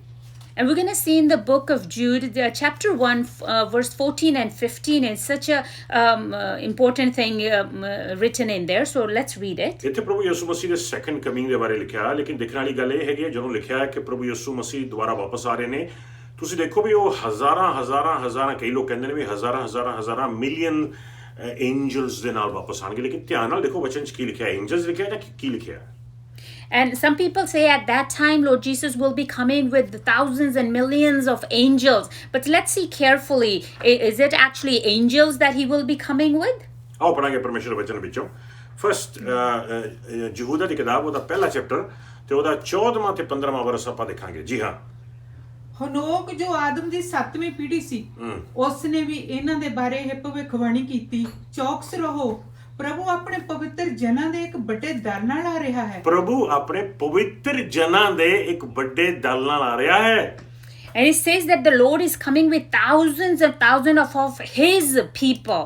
ਲਿਖਿਆ ਪਵਿੱਤਰ ਜਨ ਯਾਨੀ ਕਿ ਸੇਂਟਸ। ਇੱਥੇ ਕਿਹਦੀ ਗੱਲ ਹੋ ਰਹੀ ਹੈ ਪ੍ਰਭੂ ਦੇ ਵੱਲੋਂ? ਇੱਥੇ ਚਰਚ ਦੀ ਗੱਲ ਹੋ ਰਹੀ ਹੈ, ਯਾਨੀ ਕਿ ਪ੍ਰਭੂ ਯਿਸੂ ਮਸੀਹ ਜਦੋਂ ਸੈਕੰਡ ਕਮਿੰਗ ਚ ਆਣਾ ਆ, ਇਕੱਲੇ ਨਹੀਂ ਆਣਾ, ਦੂਤਾਂ ਨਾਲ ਨਹੀਂ ਆਣਾ, ਉਹਨਾਂ ਨੇ ਚਰਚ ਦੇ ਨਾਲ ਆਣਾ, ਯਾਨੀ ਕਿ ਆਪਾਂ ਸਾਰੇ ਪ੍ਰਭੂ ਯਿਸੂ ਮਸੀਹ ਦੇ ਨਾਲ ਆਵਾਂਗੇ ਉੱਪਰੋਂ। And it says that thousands and thousands of his holy ones. What are they talking about? They're talking about the church. That means all of us will be coming. It's not saying that he will be coming with the angels, but he will be coming with his church. ਯਾਨੀ ਕਿ church ਜਿਹੜਾ 7 ਸਾਲ ਪਹਿਲਾਂ rupture ਹੋ ਗਈ ਸੀ, ਜਿਹੜਾ ਉੱਪਰ ਚਲਿਆ ਗਿਆ ਸੀਗਾ, 7 ਸਾਲ ਉੱਪਰ ਲਾ ਕੇ ਅਸੀਂ ਦੁਬਾਰਾ ਵਾਪਸ ਆਵਾਂਗੇ ਪ੍ਰਭੂ ਯਿਸੂ ਮਸੀਹ ਦੇ ਨਾਲ। ਇੱਥੇ ਧਰਤੀ ਤੇ ਆ ਕੇ ਪ੍ਰਭੂ ਯਿਸੂ ਮਸੀਹ ਦੰਡ ਦੇਣਗੇ ਤੇ ਆਸ਼ੀਰਵਾਦ ਦੇਣਗੇ ਉਹਨਾਂ ਲੋਕਾਂ ਤੋਂ ਜਿਹੜੇ ਜਿਉਂਦੇ ਬਚੜੇ ਹੋਚੇ ਹੋਣਗੇ। ਉਹ ਤੋਂ ਬਾਅਦ ਆਪਾਂ 1000 ਸਾਲ ਦੇ ਰਾਜ ਵਿੱਚ ਦਾਖਲ ਹੋ ਜਾਵਾਂਗੇ ਤੇ 1000 ਸਾਲ ਪ੍ਰਭੂ ਯਿਸੂ ਮਸੀਹ ਦੇ ਨਾਲ ਰਾਜ ਕਰਾਂਗੇ। And that means that after that 7 years of period that we will be coming with him, and he will bless those that they will believe in him and punish those who will be unrighteous. And after that we will enter into that 1000 years of period of millennium. ਆਓ ਇੱਕ ਵਾਰ ਫਿਰ ਦੇਖੀਏ ਇਹ ਵਰਸ। And let's read this verse ਹਨੋਕ again. ਜੋ ਆਦਮ ਦੀ 7ਵੀਂ ਪੀੜ੍ਹੀ ਸੀ, ਉਸ ਨੇ ਇਹਨਾਂ ਦੇ ਬਾਰੇ ਇਹ ਭਵਿੱਖਬਾਣੀ ਕੀਤੀ, ਚੌਕਸ ਰਹੋ, ਪ੍ਰਭੂ ਆਪਣੇ ਪਵਿੱਤਰ ਜਨਾਂ ਦੇ ਇੱਕ ਵੱਡੇ ਦਲ ਨਾਲ ਆ ਰਿਹਾ ਹੈ, ਤਾਂ ਜੋ ਉਸ ਸਭ ਦਾ ਨਿਆਂ ਕਰੇ, ਸਭ ਅਧਰਮੀਆਂ ਪਾਪੀਆਂ ਨੂੰ ਉਹਨਾਂ ਦੇ ਅਧਰਮ ਦੇ ਕੰਮਾਂ ਦੀ ਅਤੇ ਉਸ ਸਭ ਦੀ ਜੋ ਇਹਨਾਂ ਅਧਰਮੀ ਪਾਪੀਆਂ ਨੇ ਪਰਮੇਸ਼ਰ ਦੇ ਵਿਰੁੱਧ ਕਿਹਾ ਹੈ ਸਜ਼ਾ ਦੇਵੇ। ਹੁਣ ਪ੍ਰਭੂ ਦੇ ਪੈਰੋਂ ਆਪਾਂ ਦੇਖਾਂਗੇ, ਥੋੜਾ ਜਿਹਾ ਹੋਰ ਗਹਿਰਾਈ ਜਾਵਾਂਗੇ। ਜਦੋਂ ਪ੍ਰਭੂ ਯਿਸੂ ਮਸੀਹ ਜੀ ਆ ਰਹੇ ਹੈਗੇ ਨੇ ਪ੍ਰਭੂ ਜੀ ਪੈਰੋਂ, ਉਹ ਚਿੱਟੇ ਘੋੜੇ ਤੇ ਬੈਠ ਕੇ ਆਣਗੇ। And now we're going to read little more in depth, and when Lord Jesus will be coming, he will be coming on a white horse. ਆਪਾਂ ਪੜ੍ਹ ਕੇ ਗਏ ਹੈਗੇ ਰੈਵਲੇਸ਼ਨ ਚੈਪਟਰ 19 ਵਰਸ 11 to 16 ਦੇ ਵਿੱਚ ਕਿ ਉਹ ਚਿੱਟੇ ਘੋੜੇ ਤੇ ਸਵਾਰ ਹੋ ਕੇ ਆ ਰਹੇ ਨੇ ਤੇ ਉਹਨਾਂ ਦੇ ਉੱਤੇ ਇੱਕ ਨਾਮ ਲਿਖਿਆ ਹੋਇਆ ਹੈ ਜਿਹੜਾ ਕਿਸੇ ਨੂੰ ਨਹੀਂ ਪਤਾ ਉਸ ਨਾਮ ਦੇ ਬਾਰੇ। ਨਾਮ ਉਹ ਲਿਖਿਆ ਹੈ ਕਿ ਰਾਜਨ ਤੇ ਰਾਜਾ ਤੇ ਪ੍ਰਭੂ ਦੇ ਪ੍ਰਭੂ ਦੇ ਬਾਰੇ। And we already read in book of Revelation chapter 19 verse 11 to 16 that it's when he comes, he will be sitting on a white horse, and there's a name written on it that nobody knows, but it will be the King of Kings and Lord of Lords. ਇਸ 19 chapter ਦੇ ਵਿੱਚ ਜਦੋਂ ਚਿੱਟੇ ਘੋੜੇ ਤੇ ਕੋਈ ਸਵਾਰ ਹੋ ਕੇ ਆ ਰਿਹਾ ਆ, ਉਹ ਖੁਦ ਪ੍ਰਭੂ ਯਿਸੂ ਮਸੀਹ ਜੀ ਨੇ, ਰਾਜਾਂ ਤੇ ਰਾਜਾ ਤੇ ਪ੍ਰਭੂਆਂ ਦੇ ਪ੍ਰਭੂ ਨੇ। And at that time, who is coming on that white horse? And it will be Lord Jesus Christ, the King of Kings and Lord of Lords. ਬਹੁਤ ਸਮੇਂ ਦੀ ਗੱਲ ਹੈਗੀ ਆ ਜਦੋਂ ਆਪਾਂ ਨਵੇਂ ਪ੍ਰਭੂ ਦੇ ਵਿੱਚ ਹੁੰਦੇ ਸੀਗੇ ਤੇ ਅਸੀਂ ਰੈਵਲੇਸ਼ਨ ਦੀ ਕਿਤਾਬ ਪਹਿਲਾਂ ਪੜ੍ਹੀ ਸੀਗੀ ਤੇ ਉਹਦੇ 6ਵੇਂ ਚੈਪਟਰ ਦੇ ਵਿੱਚ ਵੀ ਇੱਕ ਚਿੱਟੇ ਘੋੜੇ ਤੇ ਸਵਾਰ ਹੋ ਕੇ ਆ ਰਿਹਾ ਤੇ ਕਈ ਵਾਰ ਸੋਚਦੇ ਹੁੰਦੇ ਵੀ ਸ਼ਾਇਦ ਇਹੀ ਪ੍ਰਭੂ ਯਿਸੂ ਨੇ, ਲੇਕਿਨ ਨਹੀਂ, ਉਹ ਤਾਂ ਬਿਲਕੁਲ ਕਹਿ ਲਓ ਕਿ ਐਂਟੀ ਕ੍ਰਾਈਸਟ ਹੈ ਜੋ ਆ ਰਿਹਾ ਹੈਗਾ, ਧੋਖੇ ਦਾ ਇਨਸਾਨ ਹੈ। And when we first came to the Lord, there's also talks about in Revelation chapter 6 around that somebody comes on the white horse as well. We used to think that was Lord Jesus, but no, it's actually not Lord Jesus in that chapter. That is actually Antichrist coming at that time. ਚਿੱਟੇ ਘੋੜੇ ਤੇ ਸਵਾਰ ਹੋ ਕੇ ਜੋ chapter 6 ਵਰਸ 2 ਚ ਪੜਾਂਗੇ ਆਪਾਂ, ਆ ਰਿਹਾ ਆ, ਉਹ ਐਂਟੀ ਕ੍ਰਾਈਸਟ ਆ, ਉਹ ਧੋਖੇ ਦੇਣ ਵਾਲਾ ਇਨਸਾਨ ਆ, ਉਹ ਬਹੁਤ ਗਲਤ ਇਨਸਾਨ ਆ, ਉਹ ਲੋਕਾਂ ਨੂੰ ਪਰਮੇਸ਼ਰ ਤੋਂ ਦੂਰ ਕਰਨ ਵਾਲਾ ਇਨਸਾਨ ਆ। And when we read in chapter 6 verse 2, and he is coming on the white horse, and he is not Lord Jesus, he is a wrong person, he's Antichrist, he's going to deceive and trick the people at that time. ਆਓ ਦੇਖੀਏ। Let's see it. ਜੀ ਹਾਂ। ਤਦ ਮੈਂ ਇੱਕ ਚਿੱਟਾ ਘੋੜਾ ਦੇਖਿਆ ਜਿਸ ਦੇ ਸਵਾਰ ਕੋਲ ਤੀਰ ਕਮਾਨ ਸੀ, ਉਸ ਨੂੰ ਇੱਕ ਤਾਜ ਦਿੱਤਾ ਗਿਆ ਅਤੇ ਉਹ ਜੇਤੂ ਹਾਲਤ ਵਿੱਚ ਜਿੱਤ ਪ੍ਰਾਪਤ ਕਰਦਾ ਹੋਇਆ ਅੱਗੇ ਵਧ ਗਿਆ। ਇਹ ਐਂਟੀ ਕ੍ਰਾਈਸਟ ਦਾ, ਇਹਨੂੰ ਥੋੜੇ ਸਮੇਂ ਦੇ ਵਾਸਤੇ ਇਹਨੂੰ ਜਿੱਤ ਦਿੱਤੀ ਜਾਵੇਗੀ। And this is Antichrist is talking about. For a little period of time, it will seem like he is victorious. ਬਲਕਿ ਉਹਦੀ ਜਿਹੜੀ ਸ਼ਾਂਤੀ ਹੈ ਸਿਰਫ ਇੱਕ ਹਫ਼ਤਾ ਚੱਲੇਗੀ ਤੇ ਇੱਕ ਹਫ਼ਤੇ ਬਾਅਦ ਉਹਦੀ ਸ਼ਾਂਤੀ ਠੁੱਸ ਹੋ ਜਾਵੇਗੀ। And only for a period of a week that he will be in peace, and after that peace will be taken away from him. ਲੇਕਿਨ ਜਿਹੜਾ ਹੈ 19ਵੇਂ ਚੈਪਟਰ ਦੇ ਵਿੱਚ ਆ ਰਿਹਾ ਹੈ ਚਿੱਟੇ ਘੋੜੇ ਤੇ ਸਵਾਰ ਹੋ ਕੇ। But in the chapter 19, that who is coming, sitting, riding on a white horse, ਉਹਦੇ ਚਿਹਰੇ ਨੂੰ ਦੇਖ ਕੇ ਤੇ ਉਹਦੇ ਉੱਤੇ ਜੋ ਗੱਲਬਾਤ ਪਰਮੇਸ਼ਰ ਦਾ ਵਚਨ ਦੱਸਦਾ ਹੈ ਉਹਨੂੰ ਦੇਖ ਕੇ ਕਲੀਅਰ ਕੱਟ ਪਤਾ ਚੱਲ ਜਾਂਦਾ ਹੈ ਕਿ ਉਹ ਖੁਦ ਪ੍ਰਭੂ ਯਿਸੂ ਮਸੀਹ ਜੀ ਨੇ, ਉਹੀ ਪ੍ਰਭੂ ਯਿਸੂ ਮਸੀਹ ਜੀ ਜਿਹੜੇ ਯਹੋਨਾ ਨੂੰ ਪ੍ਰਗਟ ਹੋਏ ਸੀਗੇ ਤੇ ਯਹੋਨਾ ਨੇ ਦੇਖਿਆ ਸੀ ਤੇ ਉਹਨਾਂ ਨੂੰ ਰੈਵਲੇਸ਼ਨ ਦੇ ਰਹੇ ਸੀਗੇ।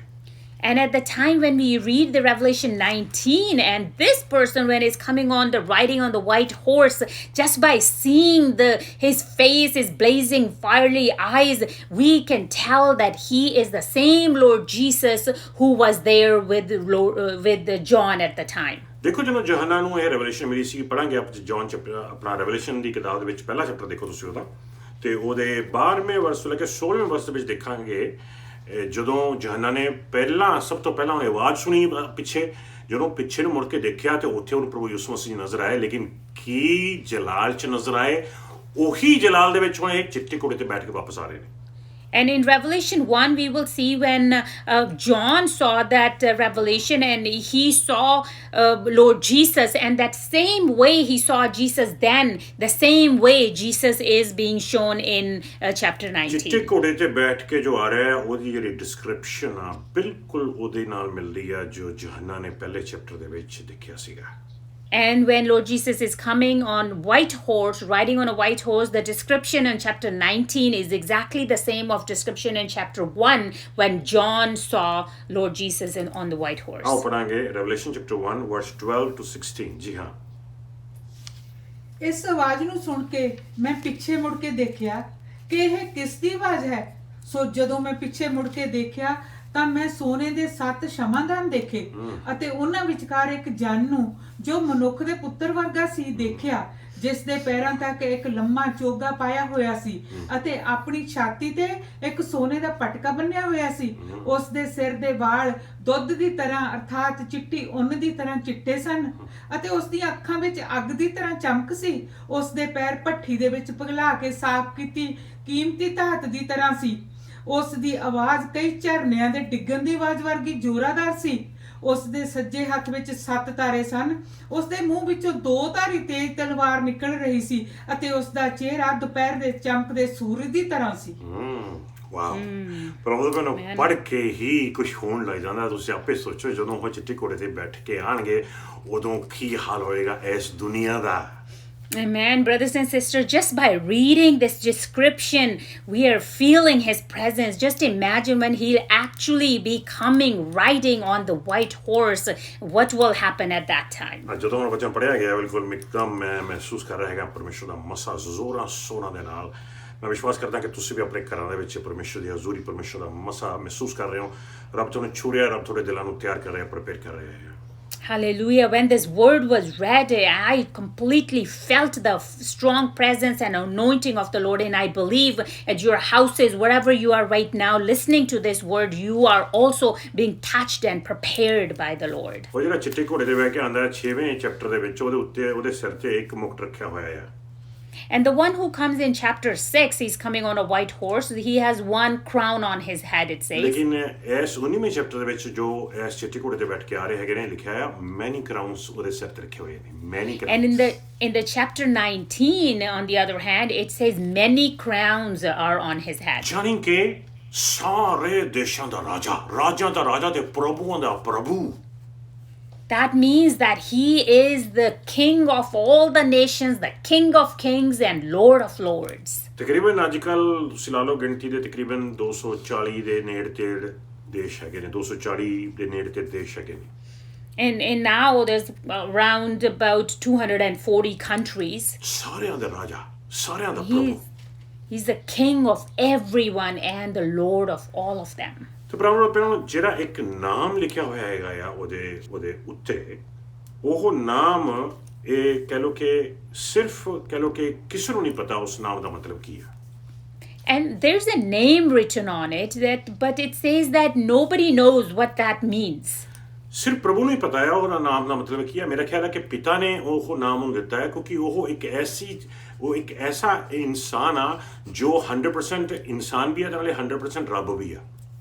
And I believe that Lord Father has given that name to him because he's the only one that is 100% human and 100% God. ਨਾਲੇ ਜਿਹਦੇ ਕੋਲੇ 100% ਹਿਊਮਨ ਬੋਡੀ ਹੈਗੀ ਹੈ ਤੇ ਨਾਲੇ 100% ਗਲੋਰੀਫਾਈਡ ਬੋਡੀ ਹੈਗੀ ਹੈ Because he's the only one who has 100% human body and 100% glorified body. ਉਹ ਸਿਰਫ ਇੱਕ ਐਸਾ ਨਾਮ ਹੈਗਾ ਜਿਹੜਾ ਉਹ ਜਿਸ ਨਾਮ ਦੇ ਨਾਲ ਸਿਰਫ ਉਹਨੂੰ ਹੀ ਪਤਾ ਹੈ ਵੀ ਉਹ ਕੌਣ ਹੈ And with that name, only he knows who he is. ਹੁਣ ਤੁਸੀਂ ਸੋਚੋ ਕਿ ਪਾਸੇ ਜਾ ਕੇ ਤਾਂ ਹੁਣ ਸਾਨੂੰ ਵੀ ਉਹੀ ਉਦਾਂ ਦੀ ਬੋਡੀ ਮਿਲਣੀ ਹੈਗੀ ਹੈ ਕਿ ਸਾਡਾ ਵੀ ਨਾਮ ਕਹਿ ਲਓ ਕਿ ਇੱਕ ਨਵਾਂ ਨਾਮ ਸਾਨੂੰ ਦਿੱਤਾ ਜਾਵੇਗਾ And you will say, well, Pastor G, we will too get that glorified body after.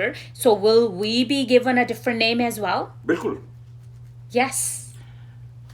ਆਪਣੇ ਜ਼ਿੰਦਗੀ ਦੇ ਵਿੱਚ ਆਪਣੇ 3 ਘਰ ਹੁੰਦੇ ਨੇ ਤੇ 3 ਨਾਮ ਹੁੰਦੇ ਨੇ And in our life, we have 3 houses and 3 names.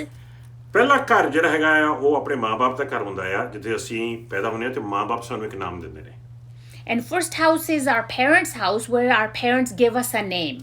ਦੂਸਰਾ ਘਰ ਜਦੋਂ ਅਸੀਂ ਪ੍ਰਭੂ ਯਿਸੂ ਮਸੀਹ ਨੂੰ ਸਵੀਕਾਰ ਕਰ ਲੈਂਦੇ ਹਾਂ ਮੁਕਤੀ ਪ੍ਰਾਪਤ ਕਰ ਲੈਂਦੇ ਹਾਂ ਦੂਸਰਾ ਘਰ ਸਾਡਾ ਚਰਚ ਹੁੰਦਾ ਆ ਐਕਲੇਸੀਆ ਹੁੰਦਾ ਆ ਜਿਹੜਾ ਸਾਡਾ ਦੂਸਰਾ ਘਰ ਹੁੰਦਾ ਤੇ ਉੱਥੇ ਵੀ ਸਾਨੂੰ ਰੂਹਾਨੀ ਨਾਮ ਦਿੱਤਾ ਜਾਂਦਾ ਆ ਸਾਡੀ ਮਿਨਿਸਟਰੀ ਦੇ ਮੁਤਾਬਿਕ ਕਈਆਂ ਨੂੰ ਐਵੈਂਜਲਿਸਟ ਕਈਆਂ ਨੂੰ ਪਾਸਟਰ ਕਈਆਂ ਨੂੰ ਕੋਈ ਹੋਰ ਡਿਫਰੈਂਟ ਨਾਮ ਵੀ ਦਿੱਤਾ ਜਾਂਦਾ ਹੈ And the second house is when we accept Lord Jesus, then we have a church is our second home. And then, yes, according to their ministries and callings, people have their names like evangelist or pastors or different names like that. ਜਿੱਥੇ revolution ਦੀ ਕਿਤਾਬ ਦੇ ਵਿੱਚ ਦੇਖੋ chapter 2 ਦੇ ਵਿੱਚ ਆਪਾਂ ਦੇਖਾਂਗੇ ਉਹਦੇ 17ਵੇਂ ਵਰਸ ਦੇ ਵਿੱਚ ਪ੍ਰਭੂ ਯਿਸੂ ਮਸੀਹ ਜੀ ਨੇ ਇੱਕ ਚਰਚ ਨੂੰ ਆਖਿਆ ਸੀਗਾ ਤੇ ਉਹਨੂੰ ਕਿਹਾ ਸੀਗਾ ਕਿ ਮੈਂ ਤੈਨੂੰ ਇੱਕ ਨਵਾਂ ਨਾਮ ਦੇਵਾਂਗਾ And we will see in the book of Revelation chapter 2 verse 17 that Lord Jesus said to this one particular church that I will give you a new name. ਪੜਾਂਗੇ ਆਪਾਂ ਪ੍ਰਕਾਸ਼ ਦੀ ਪੋਥੀ ਚੈਪਟਰ 2 ਵਰਸ 17 ਜੀ ਹਾਂ Amen.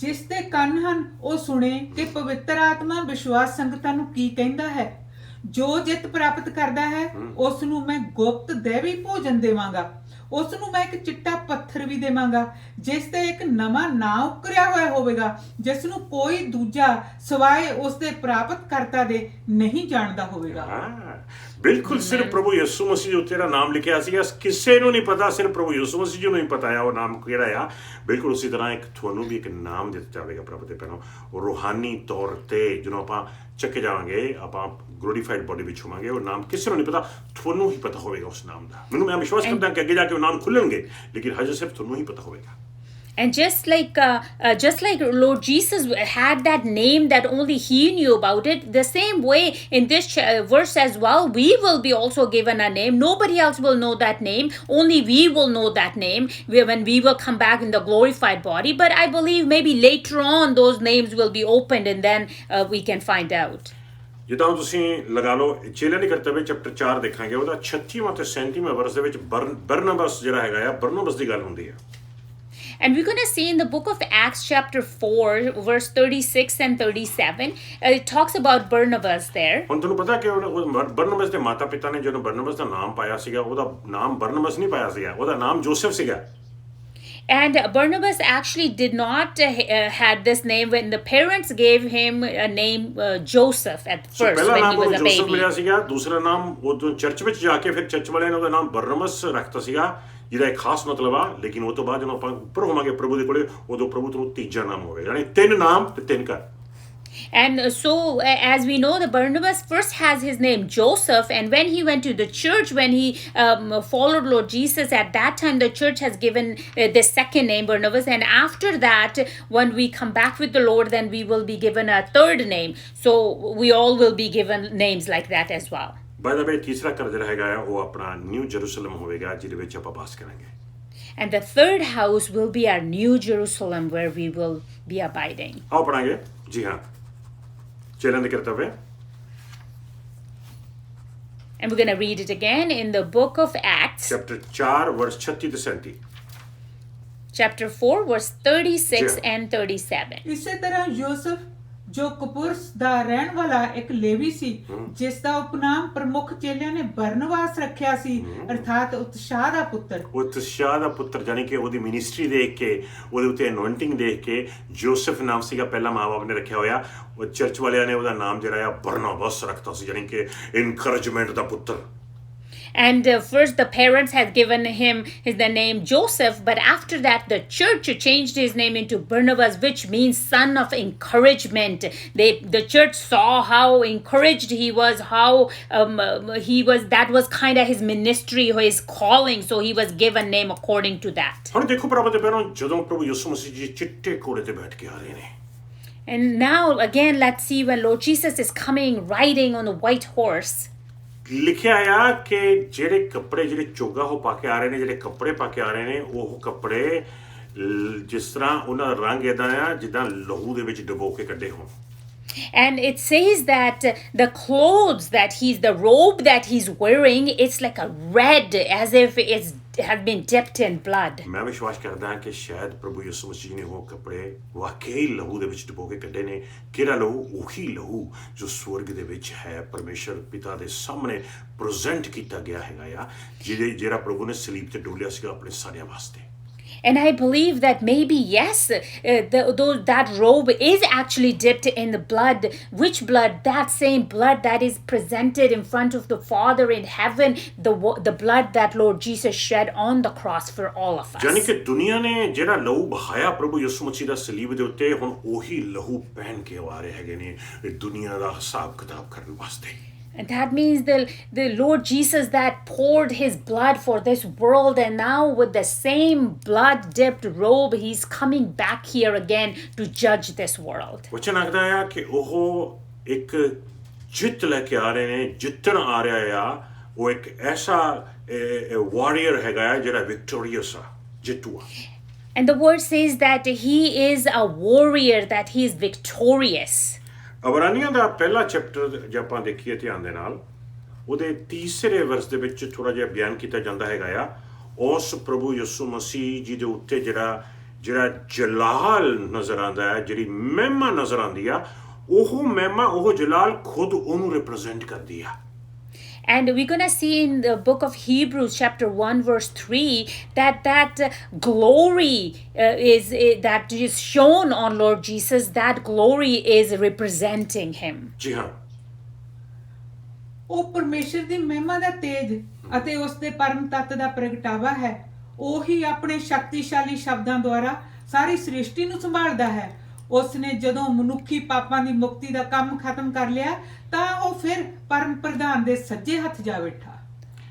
ਉਹ ਖੁਦ ਪਰਮੇਸ਼ਰ ਪਿਤਾ ਨੂੰ ਰਿਪਰੈਜ਼ੈਂਟ ਕਰ ਰਿਹਾ ਹੈ. ਉਹ ਜਲਾਲ ਜਿਹੜਾ ਉਹਦੇ ਚੋਂ ਨਜ਼ਰ ਆ ਰਿਹਾ ਆ, ਉਹ ਪਰਮੇਸ਼ਰ ਪਿਤਾ ਨੂੰ ਰਿਪਰੈਜ਼ੈਂਟ ਕਰਦਾ ਹੈ. And the glory that is reflecting from him is representing the Father himself. ਫਿਰ ਉਹ ਪਰਮੇਸ਼ਰ ਵਚਨ ਕਹਿੰਦਾ ਕਿ ਜਦੋਂ ਆਂਦਾ ਹੈਗਾ ਆ, ਉਹ ਇੱਕ ਇਸ ਆਇਰਨ ਰੋਡ ਨੂੰ ਲੈ ਕੇ ਆਵੇਗਾ ਤੇ ਰਾਜ ਕਰੇਗਾ ਆਇਰਨ ਰੋਡ ਦੇ ਨਾਲ. And the word of God says, road ਦੇ ਨਾਲ ਰਾਜ ਕਰੇਗਾ. and the word of God says when he comes, he will have an iron rod with him. He will reign on everyone with that iron rod with ਜ਼ਬੂਰ him. Chapter 2 ਦੇ ਵਿੱਚ ਵਰਸ 9 ਦੇ ਵਿੱਚ ਇੱਕ prophecy ਸੀ ਜਿਹੜੀ ਦਾਊਦ ਨੇ ਦੱਸਿਆ ਸੀ ਵੀ ਜਦੋਂ ਪ੍ਰਭੂ ਯਿਸੂ ਮਸੀਹ ਜੀ ਸੈਕੰਡ ਕਮਿੰਗ ਦੇ ਵਿੱਚ ਆਣਗੇ, ਉਹ ਇਸ ਤਰ੍ਹਾਂ ਦਾ ਰਾਜ ਕਰਨਗੇ, ਇੱਕ ਆਇਰਨ ਰੋਡ ਦੇ ਨਾਲ, ਇੱਕ ਲੋਹੇ ਦੇ ਡੰਡੇ ਦੇ ਨਾਲ. And we actually, when if we see in Psalms chapter 2, David talks about that iron rod that Lord Jesus will be holding when he will come back. ਇਹ ਆਇਰਨ ਰੋਡ ਰਿਪਰੈਜ਼ੈਂਟ ਕਰਦਾ ਹੈ ਕਿ ਜਦੋਂ ਪ੍ਰਭੂ ਯਿਸੂ ਮਸੀਹ ਆ ਰਹੇ ਹੈਗੇ ਨੇ, ਉਹ ਆਪਣੇ ਦੁਸ਼ਮਣਾਂ ਨੂੰ ਡਿਸਟਰੋਏ ਕਰਨ ਵਾਸਤੇ ਆ ਰਹੇ ਨੇ, ਕ੍ਰਸ਼ ਕਰਨ ਵਾਸਤੇ ਆ ਰਹੇ ਨੇ, ਖਤਮ ਕਰਨ ਵਾਸਤੇ ਆ ਰਹੇ ਨੇ ਆਪਣੇ ਦੁਸ਼ਮਣਾਂ ਨੂੰ. And this iron rod represents that when he's coming back again, he's coming to destroy the enemy, destroy his enemies. That's what the Lord Jesus is coming with, that iron rod. ਆਓ ਦੇਖੀਏ ਜ਼ਬੂਰ chapter 2 ਵਰਸ 9. ਜੀ ਹਾਂ, ਤੂੰ ਉਹਨਾਂ ਨੂੰ ਲੋਹੇ ਦੇ ਡੰਡੇ ਨਾਲ ਭੰਨ ਸੁੱਟੇਗਾ. ਤੂੰ ਉਹਨਾਂ ਨੂੰ ਕੁਮਹਾਰ ਦੇ ਕੱਚੇ ਭਾਂਡੇ ਵਾਂਗ ਤੋੜੇਗਾ. ਜਾਨੀ ਕਿ ਜਦੋਂ ਪ੍ਰਭੂ ਯਿਸੂ ਸੈਕੰਡ ਕਮਿੰਗ ਦੇ ਵਿੱਚ ਆ ਰਹੇ ਨੇ ਪ੍ਰਭੂ ਤੇ ਪਨਾਹ, ਉਦੋਂ ਡਿਸਟਰੋਏ ਕਰਨ ਵਾਸਤੇ ਆ ਰਹੇ ਨੇ ਆਪਣੇ ਦੁਸ਼ਮਣਾਂ ਨੂੰ. And when Lord Jesus will be coming in the second coming, he will be coming to destroy his enemy. ਪਰਮੇਸ਼ਰ ਦਾ ਵਚਨ ਕਹਿੰਦਾ ਹੈ ਕਿ ਜਦੋਂ ਪ੍ਰਭੂ ਯਿਸੂ ਮਸੀਹ ਜੀ ਆਉਂਦੇ ਨੇ, ਉਦੋਂ ਬਿਲਕੁਲ ਜਦੋਂ ਪ੍ਰਭੂ ਯਿਸੂ ਮਸੀਹ ਸਵਰਗ ਨੂੰ ਗਏ ਸੀਗੇ, ਉੱਥੇ ਦੋ ਇਨਸਾਨ ਪ੍ਰਗਟ ਹੋਏ ਸੀਗੇ ਚਿੱਟੇ ਕੱਪੜਿਆਂ, ਚਮਕਦੇ ਕੱਪੜਿਆਂ ਦੇ ਵਿੱਚ, ਜਿਨ੍ਹਾਂ ਨੇ ਆਖਿਆ ਸੀ ਵੀ ਐਸ ਯਿਸੂ ਮਸੀਹ ਜੀ ਨੂੰ ਜਿਹਨੂੰ ਤੁਸੀਂ ਜਾਣਦੇ ਹੋ ਦੇਖੋਗੇ, ਇੱਕ ਦਿਨ ਫਿਰ ਵਾਪਸ ਆਵੇਗਾ. And at the time when Lord Jesus was lifted up to heaven, and there were two people that saw him go up there, and they were told that this same Jesus, you will see him come back down again. ਸੋ ਜਦੋਂ ਪ੍ਰਭੂ ਯਿਸੂ ਮਸੀਹ ਜੀ ਆਣਗੇ ਪ੍ਰਭੂ ਤੇ ਭੈਣੋ ਇਸ ਧਰਤੀ ਤੇ When Lord Jesus will be coming, brothers and sisters, on this earth, second coming ਤੇ ਜਦੋਂ ਪ੍ਰਭੂ ਯਿਸੂ ਮਾਊਂਟ ਆਫ ਓਲਿਵ ਤੇ ਆ ਕੇ ਪੈਰ ਰੱਖਣਗੇ, and when Lord Jesus will put his feet on the Mount of Olive, ਉਦੋਂ ਪ੍ਰਭੂ ਤੇ ਭੈਣੋ ਸਿਰਫ ਧਰਤੀ ਨਹੀਂ ਬਲਕਿ ਆਕਾਸ਼ ਵੀ ਹਿਲ ਜਾਣਗੇ। not only this earth will be shaken, but also the heavens will be shaken. ਮਤੀ ਦੀ ਕਿਤਾਬ 24ਵਾਂ ਚੈਪਟਰ ਉਹਦੇ 27ਵੇਂ ਵਰਸ ਤੋਂ ਲੈ ਕੇ 31ਵੇਂ ਵਰਸ ਤੱਕ ਬਿਆਨ ਕੀਤਾ ਗਿਆ ਆ ਕਿ ਜਦੋਂ ਪਰਮੇਸ਼ਰ ਦਾ ਪੁੱਤਰ ਦੁਬਾਰਾ ਵਾਪਸ ਆਵੇਗਾ ਉਦੋਂ ਕੀ ਹੋਵੇਗਾ। Hallelujah. In the book of Matthew, we can also read in chapter 24, verse 27 to 31, that when Lord Jesus will be coming back again here, all the things that will take place, they are described here. ਜਦੋਂ ਖੂਨੀ ਚ ਪ੍ਰਭੂ ਯਿਸੂ ਮਸੀਹ ਜੀ ਨੇ ਜਨਮ ਲਿਆ ਸੀ ਕਿਸੇ ਨੂੰ ਨਹੀਂ ਪਤਾ ਸੀਗਾ, When ਖਬਰ ਹੀ Lord ਨਹੀਂ ਹੋਈ Jesus- ਸੀ ਕਿਸੇ ਨੂੰ ਵੀ ਉਹ ਹੋ ਰਿਹਾ ਪੈਦਾ ਹੋ ਰਿਹਾ ਆ। And when Lord Jesus was born in the manger, nobody knew about it. Nobody knew that Lord Jesus himself bus had ਥੋੜੇ taken ਜਿਹੇ birth here. ਚਰਵਾਹਿਆਂ ਨੂੰ ਪਤਾ ਦੱਸਿਆ ਗਿਆ, ਥੋੜੇ ਜਿਹੇ ਲੋਕਾਂ ਨੂੰ ਪਤਾ ਚੱਲਿਆ। And maybe just a handful of people knew that the new baby had been born. ਲੇਕਿਨ ਸੈਕੰਡ ਕਮਿੰਗ ਤੇ ਪ੍ਰਭੂ ਤੇ ਭੈਣੋ ਸਾਰੀ ਦੁਨੀਆ ਨੂੰ ਪਤਾ ਲੱਗ ਜੂਗਾ ਲੈ ਵੀ ਉਹ ਆ ਗਿਆ। And the second coming, on the other hand, brothers and sisters, the whole world will know that Lord Jesus is here again. ਪੜਾਂਗੇ ਆਪਾਂ Let's read the word of God. Matthew chapter 24 verse 27 to 31। ਜੀ ਹਾਂ, ਕਿਉਂਕਿ ਜਿਸ ਤਰ੍ਹਾਂ ਬਿਜਲੀ ਆਕਾਸ਼ ਵਿੱਚ ਚੜ੍ਹਦੇ ਤੋਂ ਲਹਿੰਦੇ ਤੱਕ ਚਮਕਦੀ ਹੈ, ਉਸੇ ਤਰ੍ਹਾਂ ਮਨੁੱਖ ਦੇ ਪੁੱਤਰ ਦਾ ਆਉਣਾ ਵੀ ਹੋਵੇਗਾ। ਜਿੱਥੇ ਲੋਥ ਪਈ ਹੈ ਉੱਥੇ ਹੀ ਗਿਰਜਾਂ ਗੱਠੀਆਂ ਹੋਣਗੀਆਂ। ਉਹਨਾਂ ਦਿਨਾਂ ਵਿੱਚ ਇਸ ਬਿਪਤਾ ਦੇ ਤੁਰੰਤ ਪਿੱਛੋਂ ਸੂਰਜ ਹਨੇਰਾ ਹੋ ਜਾਵੇਗਾ, ਚੰਦ ਆਪਣੀ ਲੋ ਨਹੀਂ ਦੇਵੇਗਾ ਅਤੇ ਆਕਾਸ਼ ਦੀਆਂ ਸਭ ਸ਼ਕਤੀਆਂ ਹਿਲਾ ਦਿੱਤੀਆਂ ਜਾਣਗੀਆਂ। ਫਿਰ ਮਨੁੱਖ ਦੇ ਪੁੱਤਰ ਦਾ ਨਿਸ਼ਾਨ ਆਕਾਸ਼ ਵਿੱਚ ਪ੍ਰਗਟ ਹੋਵੇਗਾ। ਉਸ ਸਮੇਂ ਧਰਤੀ ਦੀਆਂ ਸਭ ਕੌਮਾਂ ਆਪਣੀ ਛਾਤੀ ਪਿੱਟਣਗੀਆਂ ਅਤੇ ਇਸ ਦੇ ਪਿੱਛੋਂ ਉਹ ਮਨੁੱਖ ਦੇ ਪੁੱਤਰ ਨੂੰ ਵੱਡੀ ਸ਼ਕਤੀ ਅਤੇ ਮਹਿਮਾ ਨਾਲ ਬੱਦਲਾਂ ਉੱਤੇ ਆਉਂਦੇ ਦੇਖਣਗੀਆਂ। ਫਿਰ ਉਹ ਨਰਸਿੰਘੇ ਦੀ ਆਵਾਜ਼ ਨਾਲ ਆਪਣੇ ਸਵਰਗ ਦੂਤਾਂ ਨੂੰ ਘੱਲੇਗਾ ਅਤੇ ਉਹ ਉਸ ਦੇ ਚੁਣੇ ਹੋਇਆਂ ਨੂੰ ਧਰਤੀ ਦੇ ਇੱਕ ਪਾਸੇ ਤੋਂ ਲੈ ਕੇ ਆਕਾਸ਼ ਦੇ ਦੂਜੇ ਪਾਸੇ ਤੱਕ ਚੌਹਾਂ ਪਾਸਿਆਂ ਤੋਂ ਇਕੱਠਾ ਕਰਨਗੇ। ਜ਼ਬਰਦਸਤ ਨਜ਼ਾਰਾ ਹੋਵੇਗਾ ਪ੍ਰਭੂ ਤੇ ਭੈਣੋ। There will be an amazing sight, brothers and sisters, at that Suraj time. ਕਾਲਾ ਪੈ ਜਾਵੇਗਾ, And the sun will be darkened. ਚੰਦ ਲਾਲ ਰੰਗ ਦਾ ਬਣ ਜਾਵੇਗਾ। And the moon will be given its own light. It ਇਹ will no second light. Coming It will ਤੋਂ be red. ਬਾਅਦ ਹੋਵੇਗਾ। This all will take place after the second coming. So Zechariah chapter 14 ਦੇ ਵਿੱਚ ਵੀ ਜੋ ਪ੍ਰੋਫੈਟਿਕਲੀ ਲਿਖਿਆ ਗਿਆ ਆ ਉਹਦੇ ਉੱਤੇ ਵੀ ਥੋੜਾ ਜਿਹਾ ਆਪਾਂ ਚੱਲਣਾ ਪਾਵਾਂਗੇ, ਦੇਖਣਾ ਚਾਹਾਂਗੇ। And we will also see a little bit in the book of Zechariah chapter 14 what it says about this as well there. ਜੀ ਜ਼ਕਰਿਆ ਚੈਪਟਰ 14 ਦੇ ਵਿੱਚ ਜਦੋਂ ਪ੍ਰੋਫੈਸੀ ਕੀਤੀ ਗਈ ਆ ਕਿ ਜਦੋਂ ਪ੍ਰਭੂ ਯਿਸੂ ਮਸੀਹ ਜੀ ਸੈਕੰਡ ਕਮਿੰਗ ਚ ਆ ਰਹੇ ਨੇ ਉਦੋਂ ਕੀ ਹੋਏਗਾ, ਹੋਰ ਕੀ ਹੋਏਗਾ, ਪੜਾਂਗੇ ਤੀਸਰੇ ਵਰਸ ਤੋਂ ਲੈ ਕੇ 5ਵੇਂ ਵਰਸ ਦੇ ਵਿੱਚ ਦੇਖਾਂਗੇ ਆਪਾਂ। And we're going to read in the book of Zechariah chapter 14 verse 3 to 5. It says that when Lord Jesus will be coming at the second coming, what other things will take place. ਕੁਝ ਚਿੰਨ੍ਹਾਂ ਦੇ ਬਾਰੇ ਲਿਖਿਆ ਹੈ ਵੀ second coming ਦਾ ਜਿਹੜਾ ਚਿੰਨ੍ਹ ਹੋਵੇਗਾ, ਇਹ ਜਿਹੜਾ ਚਿੰਨ੍ਹ ਪ੍ਰਗਟ ਹੋਵੇਗਾ ਪ੍ਰਭੂ ਯਿਸੂ ਮਸੀਹ ਦਾ ਆਣਾ ਉਹ ਤੋਂ ਬਾਅਦ।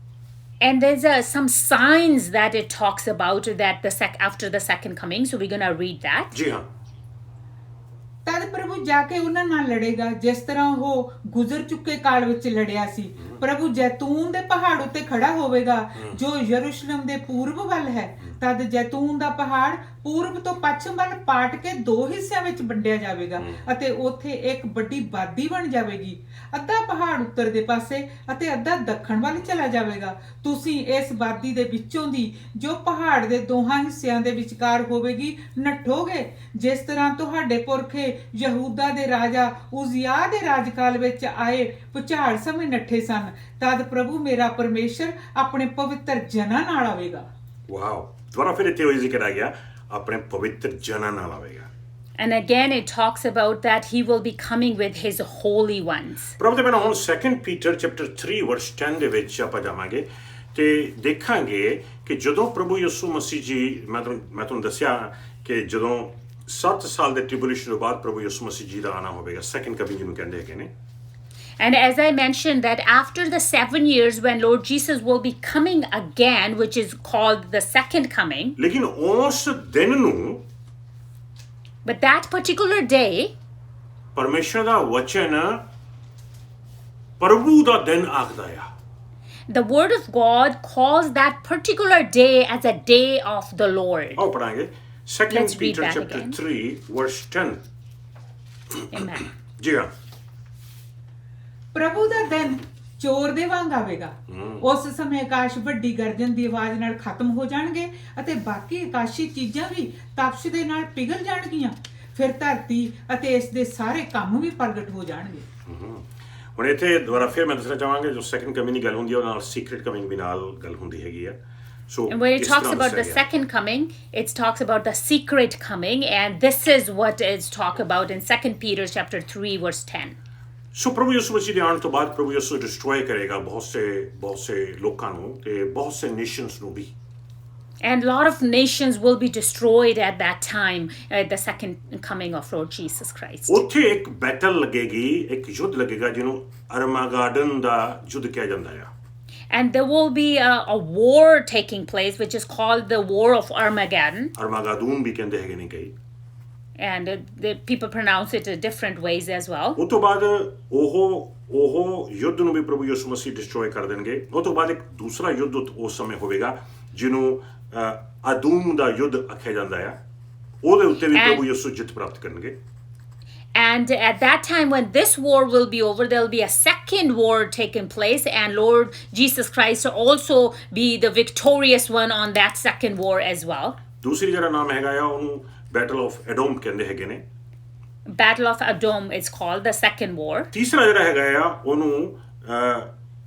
ਮੈਗੀਦੋ ਦਾ ਯੁੱਧ ਕਿਹਾ ਜਾਂਦਾ ਆ ਯਾਨੀ ਕਿ battle of Megiddo And the Battle of Megiddo is called, that's the third war. ਸ਼ਾਇਦ ਤੁਸੀਂ ਇਹਦੇ ਬਾਰੇ ਨਹੀਂ ਜ਼ਿਆਦਾ ਸੁਣਿਆ ਹੋਵੇਗਾ ਲੇਕਿਨ ਪਰਮੇਸ਼ਰ ਦੇ ਵਚਨ ਦੇ ਵਿੱਚ ਇਹਦੇ ਬਾਰੇ ਬਿਆਨ ਕੀਤਾ ਗਿਆ ਹੈਗਾ ਚੈਪਟਰ 21 ਤੇ ਚੈਪਟਰ 22 ਦੇ ਵਿੱਚ ਆਪਾਂ ਨੂੰ ਕਾਫੀ ਇਹਦੇ ਬਾਰੇ ਲਿਖਿਆ ਹੋਇਆ ਮਿਲਦਾ ਹੈਗਾ ਰੈਵਲੇਸ਼ਨ ਦੀ ਕਿਤਾਬ ਦੇ ਵਿੱਚ And it's possible that you probably haven't heard too much of these, but it is written in the Word of God in the book of Revelations, chapter 21 and 22. If you read, you can find this portion there. ਉਸ ਤੋਂ ਬਾਅਦ ਜੋਸਾਫਾਤ ਦੀ ਵੈਲੀ ਦੇ ਵਿੱਚ ਇੱਕ ਯੁੱਧ ਹੋਵੇਗਾ And after that, there will be another war taking place in the valley of Josaphat. ਫਿਰ ਜੈਰੂਸਲਮ ਦੇ ਵਿੱਚ ਇੱਕ ਯੁੱਧ ਹੋਵੇਗਾ ਜਿਹਨੂੰ ਬੈਟਲ ਆਫ And- ਜੈਰੂਸਲਮ ਕਿਹਾ ਗਿਆ ਹੈ And there'll be another battle taking place, which will be the Battle of Jerusalem as well.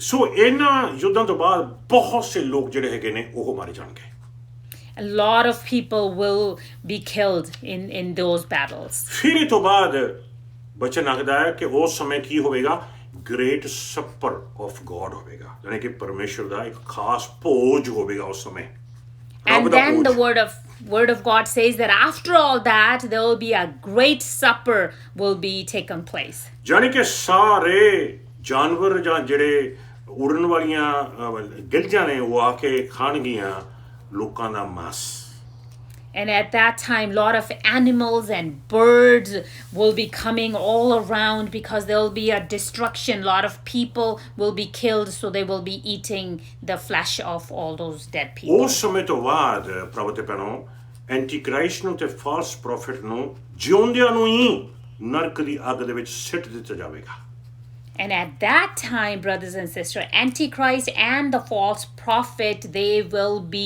thrown into hell live. They will be thrown in there. ਮੈਂ ਦੱਸਣਾ ਚਾਹੁੰਦਾ ਹਾਂ ਕਿ ਪਰਮੇਸ਼ਰ ਨੇ ਨਰਕਾਂ ਨੂੰ ਕਦੇ ਵੀ ਨਹੀਂ ਬਣਾਇਆ ਇਨਸਾਨ ਦੇ ਵਾਸਤੇ ਬਲਕਿ ਸ਼ੈਤਾਨ ਦੇ ਵਾਸਤੇ ਤਿਆਰ ਕੀਤੇ ਗਏ ਨੇ And I want to tell you, the hell was never made for humans. It was only made for devil himself. ਲੇਕਿਨ ਸਵਰਗ ਪਰਮੇਸ਼ਰ ਨੇ ਇਨਸਾਨ ਦੇ ਲਈ ਬਣਾਇਆ ਤੁਹਾਡੇ But ਲਈ ਬਣਾਇਆ, ਆਪਣੇ ਸਾਰੇ ਲਈ। heaven, Lord made heavens for us, for you, for me, for all of us. ਸ਼ੈਤਾਨ ਬੰਨਿਆ ਜਾਵੇਗਾ And the devil will be tied up. 1000 ਸਾਲ ਆਪਾਂ ਰਾਜ ਕਰਾਂਗੇ ਪ੍ਰਭੂ ਦੇ ਨਾਲ 1,000 years we will be reigning with the Lord. ਕੀ ਤੁਸੀਂ ਉੱਥੇ ਹੋਵੋਗੇ Will you be there?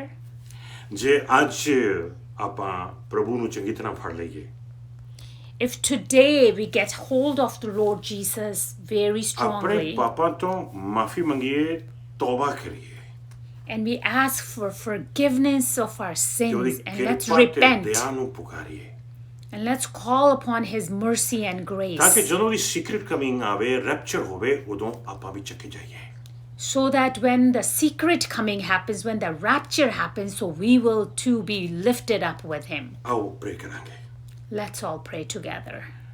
ਪਰਮੇਸ਼ਰ ਪਿਤਾ ਯਿਸੂ ਮਸੀਹ ਨਾਸਰੀ ਨਾਮ ਦੇ ਵਿੱਚ ਮੈਂ ਅੱਜ ਇੱਕ ਭੈਣ ਇੱਕ ਭਰਾ ਦੇ ਲਈ ਦੁਆ ਕਰਦਾ ਹਾਂ ਪ੍ਰਭੂ ਜੀ ਜਿਨ੍ਹਾਂ ਨੇ ਅੱਜ ਦਾ ਇਹ ਵਚਨ ਸੁਣਿਆ ਮੈਂ ਅੱਜ ਤੁਹਾਡੀ ਤਾਕਤ ਚਾਹੁੰਦਾ ਹਾਂ ਹਰ ਇੱਕ ਉੱਤੇ Brother, Lord Father, I today pray for all the brothers and sisters who heard this message today. I ask for your divine strength on every single person. ਪ੍ਰਭੂ ਯਿਸੂ ਮਸੀਹ ਜੀ ਤੁਸੀਂ ਆਖਿਆ ਸੀਗਾ ਕਿ ਮੈਂ ਪਵਿੱਤਰ ਆਤਮਾ ਨੂੰ ਭੇਜਾਂਗਾ ਉਹ ਤੁਹਾਡਾ ਸਹਾਇਕ ਹੋਏਗਾ ਅੱਜ ਅਸੀਂ ਬੇਨਤੀ ਕਰਦੇ ਹਾਂ ਕਿ ਤੁਹਾਡੀ ਪਵਿੱਤਰ ਆਤਮਾ ਆ ਕੇ ਸਾਡੀ ਮਦਦ ਕਰੇ And you said, Lord Jesus, that you will send the Holy Spirit, so the Holy Spirit will be helping us. And today we ask, Lord Jesus, please help us. Holy Spirit, help us all.